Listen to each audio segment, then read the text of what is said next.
ॐ यो भूतं च भव्यं च सर्वं यश्चाधितिष्ठति स्वर्यस्य च केवलं तस्मै ज्येष्ठाय ब्रह्मणे नमः। प्रिय श्रोतागण,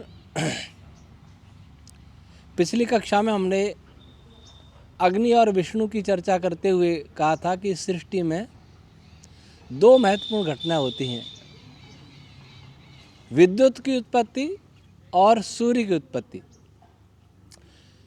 विस्तार उस वीडियो में आप सुन चुके हैं। आगे चर्चा करते हैं दूसरी कंडिका।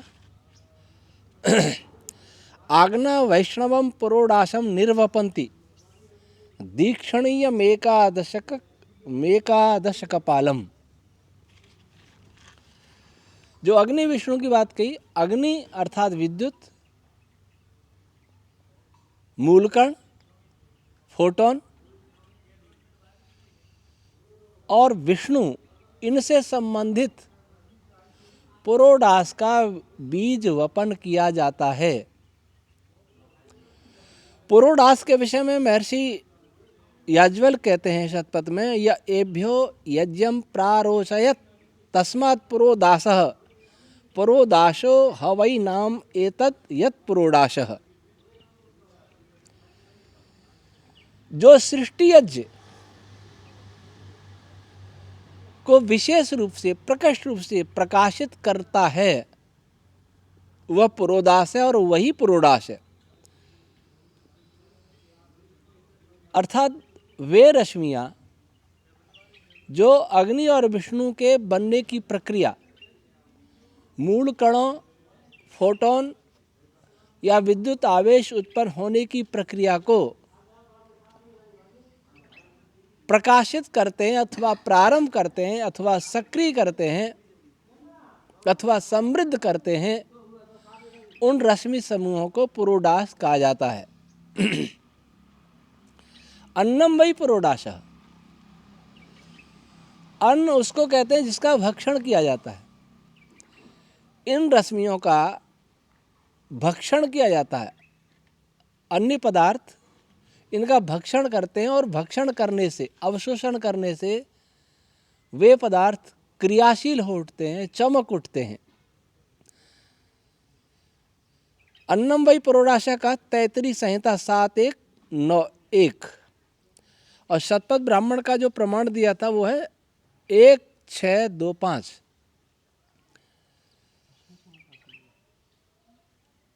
महर्षि दयानंद ने कहा है, यज्ञे होतम पदार्थम। महर्षि दयानंद यजुर्वेद भाष्य 28:46।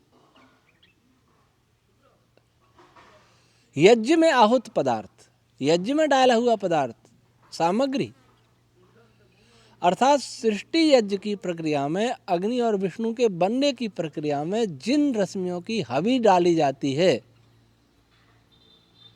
उनको कहते हैं पुरोडास। तो जब मूल कणों के बनने की प्रक्रिया शुरू हुई थी, या तारों के केंद्रीय भाग में नाभिकीय संलयन की प्रक्रिया जो शुरू होती है, प्रारंभ होती है, उसमें जिन रश्मियों की आहुति दी जाती है, वैसे तो रश्मियां बहुत है, लेकिन उनका वर्गीकरण 11 के रूप में यहाँ किया है। उन रश्मियों को कहते हैं पुरोडाश। इस पहले अध्याय की पहली कंडिका से जो प्रकरण प्रारंभ हो रहा है वो 40वें अध्याय तक जाएगा। कहीं तारों के बनने की प्रक्रिया आएगी, कहीं कणों के बनने की प्रक्रिया आएगी, कहीं फोटोन के बनने की प्रक्रिया आएगी, कहीं विद्युत आवेश उत्पन्न होने की प्रक्रिया आएगी। ग्रंथ की शैली ऐसी है कि पहले संक्षेप में सब बता देते हैं, बाद में इसका विस्तार करते जाते हैं। जैसे अपन विद्यालय में पढ़ते हैं, 8वीं-9वीं कक्षा में एटॉमिक मॉडल के बारे में बता दिया जाता है, लेकिन उसका विस्तार आगे चल के MSc तक जाता है। जितनी गहराई में जाएंगे आगे बढ़ते जाएंगे, पहले सार में सब बता देंगे। तो यहाँ सार में बता रहे हैं कि उन रश्मियों का बीज वपन किया जाता है, उनको उत्पन्न किया जाता है। दीक्षणीयम एकादश कपालम। दीक्षणीय दीक्षा के योग्य, दीक्षा किसको कहते हैं? महर्षि दयानंद लिखते हैं यजुर्वेद भाष्य में 8:54, नियम धारणारंभ, नियमों का धारण करने के प्रारंभ की प्रक्रिया को दीक्षा कहते हैं। महर्षि याज्ञवल्क्य शतपथ में कहते हैं 13:1-7-2, प्राणा दीक्षा, प्राण ही दीक्षा है।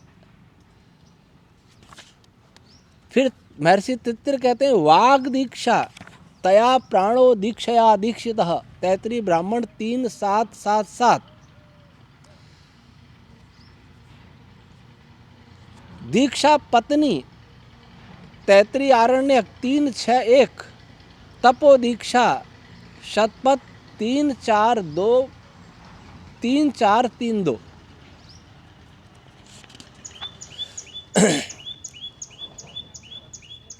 जो इन पदार्थों के बनने की प्रक्रिया है उसके लिए रश्मियाँ कुछ विशेष नियमों से कार्य करती हैं। उनके अपने कुछ नियम होते हैं, वो नियम ईश्वर के नियम हैं और उन नियमों के अनुसार यहाँ प्रक्रिया प्रारंभ हो रही है। उस प्रारंभ करने का नाम है दीक्षा।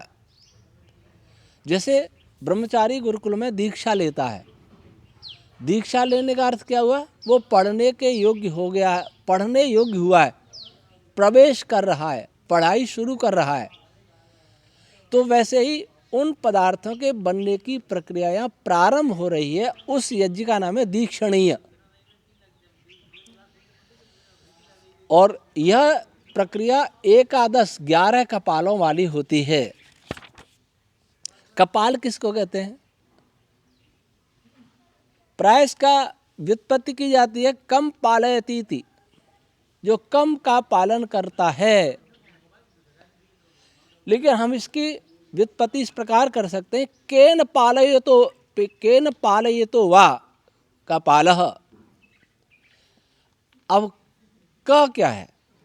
प्राणो वावकः, जैमिनीय उपनिषद 4:11-2-4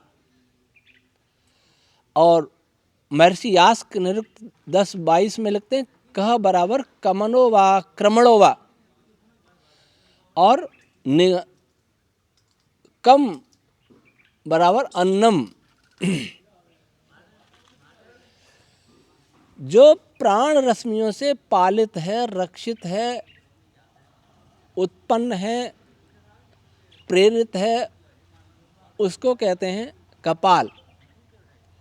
नहीं, उसको जो प्राणों से रक्षित पालित है वह कपाल। और प्राण को कह क्यों कहते हैं? कमनोवा क्रमणोवा, जिनमें कमन अर्थात कमनीयता, सूक्ष्म प्रकाश, सूक्ष्म आकर्षण और क्रमण गति जिनमें होते हैं उनको कहते हैं क।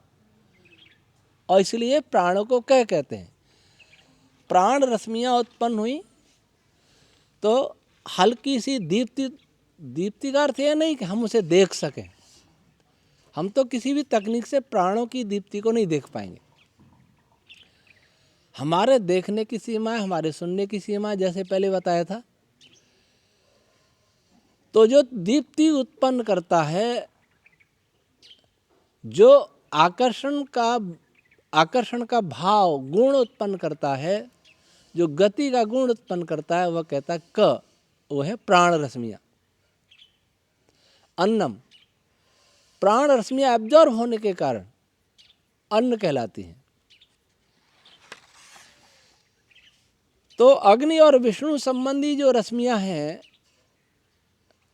वह मुख्यतः जो प्रारंभ की प्रक्रिया में 11 प्रकार की है। 11 प्रकार की प्राण रश्मियाँ, सूत्रात्म वायु, उसके बाद उत्पन्न होता है धनंजय रश्मि, उसके बाद प्राण, अपान, व्यान, उदान, समान, नाग, कूर्म, कृकल, देवदत्त, धनंजय। लेकिन इसका वर्गीकरण और अलग ढंग से भी आगे किया गया है, वो आगे चर्चा में आएगा। हम प्राणों को, छंदों को, सबको इसमें मिला सकते हैं, वो आगे देखेंगे। तो यहाँ कह रहे हैं कि 11 प्रकार की रश्मियाँ इस सृष्टि प्रक्रिया में, मूल कणों के बनने की प्रक्रिया में या तारों के अंदर नाभिकीय संलयन की प्रक्रिया प्रारंभ होने में दीक्षा का कार्य करती हैं,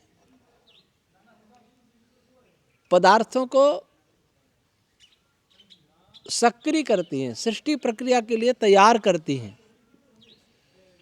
मैत्राणी संहिता में इस बात को कहा है, आग्ना वैष्णव एकादश कपालः। तैतृ संहिता, मैत्राणी संहिता 264 3110 431। इसी को तैतृ संहिता में भी इस प्रकार का, आग्ना वैष्णव एकादश कपालम निर्वपति। तैतृ संहिता 1881 और 5514। इस कंडिका का संक्षिप्त आशय है कि जब फोटोन बनने की प्रक्रिया प्रारंभ होती है, जब मूल कण, क्वार्क आदि बनने की प्रक्रिया प्रारंभ होती है, जब विद्युत चार्ज उत्पन्न होता है, तो 11 प्रकार की रश्मियाँ उत्पन्न होती हैं और वहीं से विशेष रूप से आकर्षण बल उत्पन्न होता है। प्रतिकर्षण बल की अभी बहुत आवश्यकता नहीं है, क्योंकि पदार्थ बिखरा हुआ है। आकर्षण बल पहले उत्पन्न होता है, प्रतिकर्षण बल बाद में उत्पन्न होता है और वहीं से गति उत्पन्न होती है उन 11 रश्मियों के कारण, 11 प्रकार की रश्मियों के कारण। तो ये कंडिका में बस इतना ही। इस कंडिका का सार ये रहा कि इन मूल कणों, फोटॉन्स और तारों के नाभिक में, इनमें ऊर्जा का स्थायित्व कैसे बना रहता है। फोटोन जब गमन करता है तो उसमें से बहुत सारी रश्मियाँ निकलती भी हैं और प्रवेश भी करती रहती हैं। कब फोटोन बना था, उसकी ऊर्जा आज तक उतनी क्यों है? कुछ तो कम होती है। ऐसा नहीं कि फोटोन की ऊर्जा कभी कम होती ही नहीं है, लेकिन फिर भी उसकी आयु बहुत ज़्यादा है। उसमें कैसे स्थायित्व रहता है? तारों के अंदर संलयन कैसे बराबर चलता रहता है और इन पदार्थों का निर्माण किससे होता है, इसका संक्षेप में उत्तर दिया गया है कि इनकी उत्पत्ति में, इनके ऊर्जा के स्थायित्व में इन 11 रश्मियों का योगदान रहता है। 11 प्रकार की, 11 रश्मियाँ नहीं कहेंगे, 11 प्रकार की। यदि ये नहीं हो तो हर पार्टिकल समाप्त हो जाएगा, विनष्ट हो जाएगा। तारों की संलयन की प्रक्रिया रुक जाएगी। इन 11 रश्मियों की आहुति बराबर डाली जाती है। जैसे हम हवन में आहुति जब तक डालते रहेंगे तब तक यज्ञ चलता रहेगा, और जैसे ही सामग्री और घृत समाप्त हुआ, यज्ञ बंद हो जाएगा, अग्नि बंद हो जाएगी। उसी प्रकार से ये भी हवन सामग्री हैं। जब तक ये सामग्री है और इस सामग्री का डालने वाला है चेतन तत्व, परब्रह्म परमात्मा। आज की कंडिका में इतना ही। शेष अगली कंडिका की व्याख्या अगले वीडियो में करेंगे। ओम शम।